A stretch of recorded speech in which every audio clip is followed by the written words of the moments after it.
মসজিদের ইমাম খতিবরা বলে যে আমল করো, বন্দি করো, নামাজ পড়ো, নফল নামাজ পড়ো, অথচ আপনার জিন্দেগির ফরজ নামাজ কাজা আছে, রোজা কাজা আছে, কি করবেন? আপনার নামাজ রোজা তো আল্লাহ ঋণ, আল্লাহর হক, আপনি না করলে আল্লাহ ঋণ থেকে যায়। এই উমরি কাজ আদায় করা পর্যায়ে অস্বীকার করা ইমান হারা পর্যায়ে যায়। তাহলে কি করতে হবে? আপনার আমার যে বালিগ হওয়ার পরে যে নামাজ যে বকেয়া আছে, এই নামাজ কাজা নামাজ করতে হবে। আপনি নফলের পরিবর্তে কাজা নামাজের নিয়ত করে নামাজ পড়বেন, তাতে আপনার আল্লাহর, দেখেন কাজা নামাজ কেন করবেন?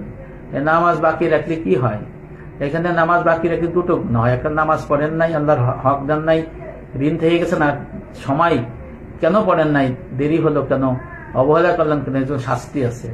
আপনি যদি আল্লাহর হক, আল্লাহকে ঋণ ফেরত দিয়ে যদি কান্নাকাটি করেন, আল্লাহ পাক তো ক্ষমার জন্য আছেন, ক্ষমা করে দিতে পারে, এটা ক্ষমা করে দিলে। আর একটা বিষয় আছে যে রোজা, কাজা রোজা, যার রোজা বাকি আছে, সে নফল রোজা করলে কি লাভ আছে?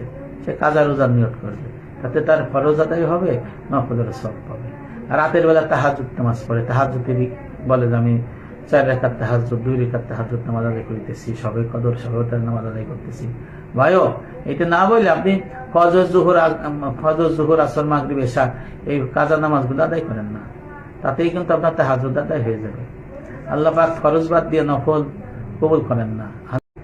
এখানে স্পষ্ট নবী ক্লিয়ার করে দিয়েছে ফরজটা লাগে।